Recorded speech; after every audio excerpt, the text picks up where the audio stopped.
কবিতাৰ শিৰোনাম পোহৰতকৈ এন্ধাৰ ভাল। কবি হেম বৰুৱা, আবৃত্তি দীপজ্যোতি দাস। সময়ৰ বলুকা ৰাশিত পদচিহ্ন ৰখা উন্মাদ বাসনা আমাৰ নাই। আমি বুৰঞ্জীৰ শিলাখণ্ডৰ জীৱন্ত ফচিল।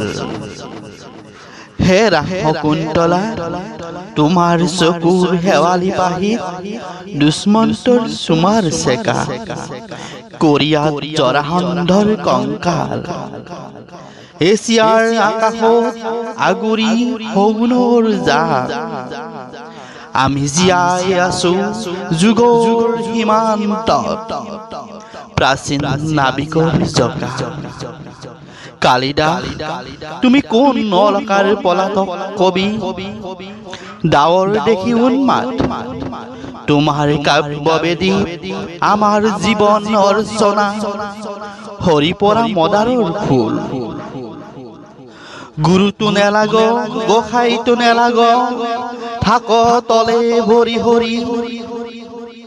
ৰজাই ৰজাই ৰণবিগ্ৰহ তীখাৰ আস্ফালন।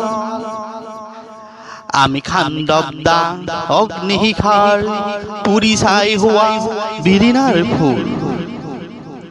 আমাৰ পিৰামিড হিৰোশ্বিমা নাগাচাকি। হে ৰাস শকুন্তলা, তোমাৰ আঙুলিৰ অগ্নিকণাৰে নুমাই দিয়া ৰাজ কাৰেঙৰ শলিতাৰ জুই। দুষ্মন্তৰ ভাগৱ স্বপ্ন পোহৰতকৈ এন্ধাৰ ভাল। জীৱনৰ অগ্ৰগতিত ৰামেশ্বৰৰ সেতুৰ বান্ধ শংকা কিহৰ? নতুন পুৱাৰ কেঁচা পোহৰত আশাৰ জুই, আমাৰ চকুত তীখাৰ শান। ধন্যবাদ।